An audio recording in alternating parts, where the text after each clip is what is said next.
Kami warga SD Negeri Aceh siap melaksanakan prokes kesehatan. Terima kasih Pak Wali Kota.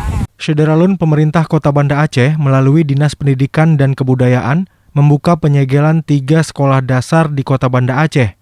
Mulai hari ini, Rabu 13 Januari, murid serta Dewan Guru di 3 sekolah, masing-masing SD Negeri 46 Rukuh, SD Negeri 14 Panguraya, dan SD Muhammadiyah 2 Sukaramai Blower, sudah bisa melaksanakan kembali proses belajar mengajar tatap muka.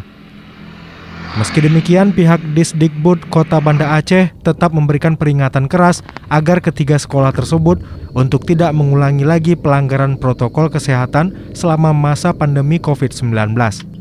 Hal tersebut disampaikan Kadisdikbud Kota Banda Aceh, Dr. Saminan Ismail MPD, yang dihubungi Serambi. Menurutnya, pihak dari ketiga sekolah sudah datang langsung ke Disdikbud Kota Banda Aceh siang kemarin dan membuat komitmen serta menyatakan tidak akan mengulangi pelanggaran dan patuh terhadap prokes COVID-19. Dari Banda Aceh, Misran Asri, Serambi On TV.